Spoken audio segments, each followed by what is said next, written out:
Hi everyone, welcome to Nathan Talk Sports, and our Boston Celtics are back where we belong. The NBA Finals, 12 long, frustrating seasons, but we are back. We beat the Bucks in a dominant Game 7 performance, and then hung on to beat the Heat in another Game 7, after we swept the super team of the Brooklyn Nets.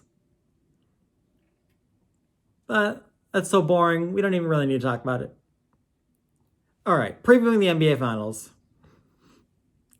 This is an extremely exciting time to be a Celtics fan. You got a young team, Jason Tatum, Jaylen Brown, and our supporting cast. Such an exciting time. 4 Eastern Conference Finals losses later, we are back. Team of Destiny? We'll see. I'll break this down position by position. Go game by game, keys to the series, and name my finals MVP. Marcus Smart versus Steph Curry at point guard.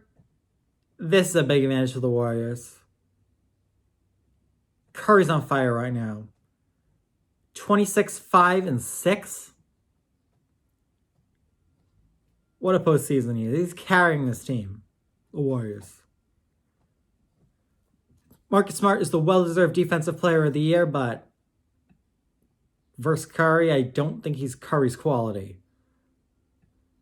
There's some people who think Curry is starting to become one of the GOATs of the game. I think that's a bit much, but he's a very solid top 20 player. And for scrawny kid coming out of Davidson, that's pretty good. On to Marcus Smart, Defensive Player of the Year, well-deserved. He is coming into his own offensively, 15.5 points per game. People have been saying he's part of a new big three, but I don't think that's correct. That's a bit much at this point, but if he has big finals, maybe. Because he's not offensively as great as Garnett, Pierce, and Allen were. All right, shooting guard. Jaylen Brown, Celtics versus Klay Thompson, Warriors. Advantage goes to the Celtics. Jaylen Brown is one of the best second stars in the game, and he could be the key piece to swing this series. 23 points and 7 rebounds averaging this postseason. Easily score 30 or 40 points in a game. Even multiple games. I hope he averages like 40 for the series. That would be great, but that would be hard to do. Klay Thompson, not the player he was due to his age, but still an outstanding comeback story. Still nearly 20 points and 4 threes a game this postseason. He is a dangerous weapon even at his age. And I think he's helped by the fact that he doesn't really dribble. So he doesn't have to run as much and he gets to save his legs. Small forward, Jason Tatum versus Andrew Wiggins. Big advantage for the Celtics. Jason Tatum, one of the top players in basketball. All-NBA first team. 27, 7, 6 this postseason. Has to have an outstanding series if we want to win an NBA title. Andrew Wiggins turned his career around. The former number 1 pick was thought of as a bust in his first few years. Bouncing around the league a bit, but he's found a home in San Francisco. 15 and 7 this postseason averaging. He is an X factor for Golden State. Power forward, Robert Williams versus Draymond Green. Advantage Warriors. Draymond Green is so underrated. He's key to 6 finals runs and 3 championships. His importance cannot be conveyed in his mediocre stats. It just can't be. His leadership, his tenacity, his engine, all help the Warriors. He doesn't shoot a lot, but he has been very good when he shoots. And so we've got to guard him still pretty strongly. Because if he's open, he shoots and he makes. For us, Robert Williams has missed several games this postseason with injuries, but he's been a very efficient shooter. He should be getting more minutes. He's only getting 21 minutes a game, and I think he needs more. He's been so efficient. 63.5% from the field this postseason. That is outstanding. Al Horford versus Kevin Looney. Big advantage for the Celtics. Al Horford is a potential game changer on both ends. Spreads the floor and averages 2 made threes a game from a center position. 10 rebounds a game. And he's played well over 100 playoff games, so he has playoff experience, even if he does not have finals experience. But he's probably super motivated at this point to get to the finals and win. He might be a sneaky candidate for the Hall of Fame, actually, the way the NBA does it. Let me check. I think he's close to 20,000 points, is it? Or he would be if he plays a few more years.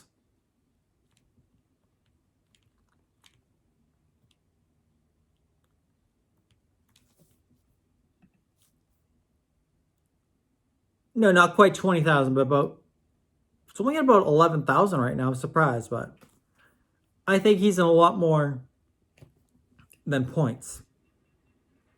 Averaging 8 rebounds, 3 assists. If he has the big finals, he could be a sneaky candidate for the Hall of Fame, which would be huge for him. I think he's a 4-time All-Star. Let me check that. Al Horford's such a nice story. Came back after struggling in our last stint with the Celtics, but he realized he came to the right place, and he's in the finals now, and 5-time All-Star. If he has 1 or 2 more great seasons, very good seasons, he could make the Hall of Fame. Back to the point of the video. To the Warriors, Kevin Looney is a decent player, but only plays around 20 minutes a game because Warriors don't play with a true center typically, and I honestly debated including him as a 6th man as a starter, but I realized it would be kind of weird to compare a center and a guard.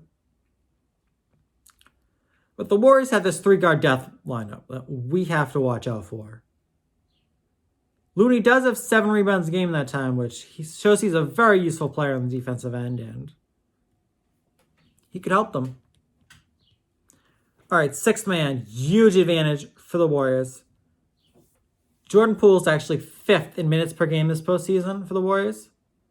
3rd in the regular season, by the way. Poole is definitely part of the closing 5. This has been a breakout postseason. The first round, he was averaging close to 30 points a game. Let me check that. I think it was 30, 29, and like 27 in his first 3.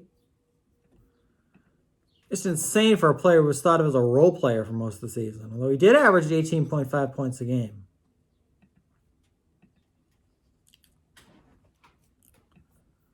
Which shows that we underrated him during the season as well. Yeah, 30, 29, 27. And then he had in the second round, first 3 games, 31, 20, 27.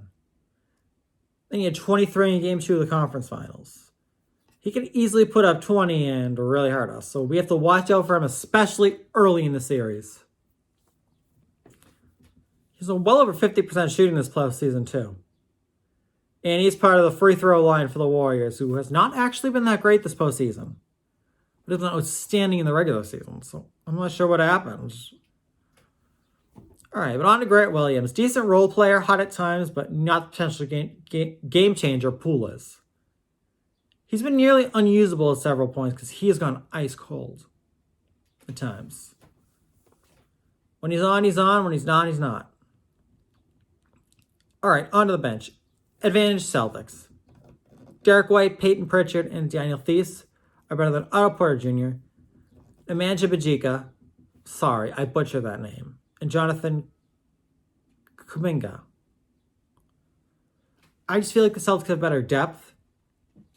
They play more minutes. And I did not go fully into the bench because usually NBA Finals, they don't play their full squad for any significant length of time. But they could all be decent role players for the Celtics, but I'm not sure if Golden State, other than Porter, could do that. When I say decent role player, I mean put in a couple of 15-point performances with like a few rebounds and assists in key situations. Coaching advantage, big advantage Warriors. This is an experience advantage. These are both great coaches, but Steve Kerr, 6th NBA Finals as a coach. It doesn't even include all his time as a player, so he has no fear at this stage. Ime Udoka, first season as a head coach. I don't think he ever played in the finals as a player, but he might have. Yeah, let me just check that. He was in the NBA Finals as an assistant coach for the Spurs. Actually, 2 of them.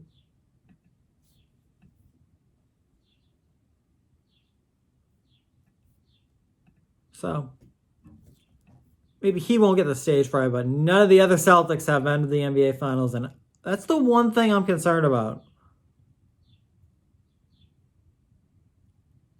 So,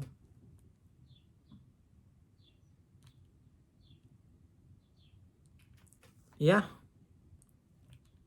Experience could play a factor.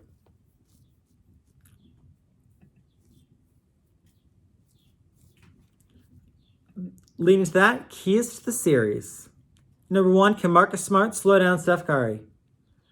This is probably the most crucial factor of the series. Marcus Smart could be a surprise NBA Finals MVP, the way Andre Iguodala was for the Warriors. Slowing down the star. Marcus Smart has to slow down Steph Curry. That could be the deciding factor. Good news for us is Smart has shut down Curry his whole career. Curry shot just 29% versus Smart in his career. That's ridiculously low. 87th out of 90 players he's taken at least 20 shots against. That is absolutely pathetic by Curry. Shows how great Smart is. Key number 2, will the Celtics get stage fright? As I said, this is my main concern. The Warriors have 123 games just among players in NBA Finals experience. That's 1.5 regular seasons. And Steve Kerr probably has close to 40 games of experience as a coach. So if you combine the players and just the head coach, that's 2 full regular seasons of experience in the NBA Finals. The Celtics have Udoka, who's been an assistant a couple times. That's it. That could be a concern, and that is why I think we are going to drop game 1. Spoiler alert, though. Number 3, can Brown and Tatum stay hot the whole series? They have to average at least 45 to 50 points a game.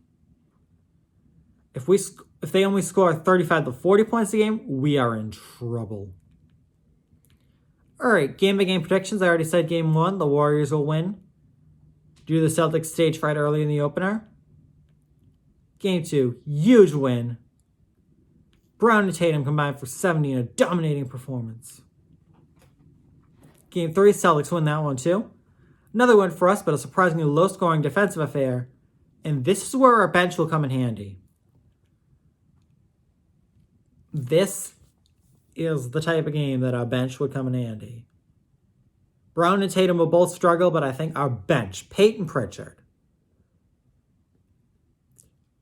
will pick us up. Assists from Derek White and Daniel Theis. Game 4, Golden State will not give in with their backs against the wall. They'll win relatively comfortably. Game 5, Warriors get the win. Steph Curry's going to go for 50. And Klay Thompson's going to add 30 of his own. But they needed save some more points to the other games. Game 6, we'll go down big early. We won't give up. Jaylen Brown will score 20 of his 40 points in the 4th quarter. Send the series to a Game 7. Game 7, Celtics. We are winning this Game 7. We have the best defense in basketball. Game 7s are low scoring. 7 of the last 23 Game 7s have had both teams score under 100, while just 2 have had both teams score over 110, and one of them went to overtime to do that. Here's some recent Game 7 scores in the past 7 years. 89-84, 87-79, and 80-78. My predicted final score will be a little higher than that, Celtics 94, Warriors 89. We have the team of destiny vibe, heart and commitment to match, and we will be champions. Finals MVP due to his huge Game 6 performance, Jaylen Brown.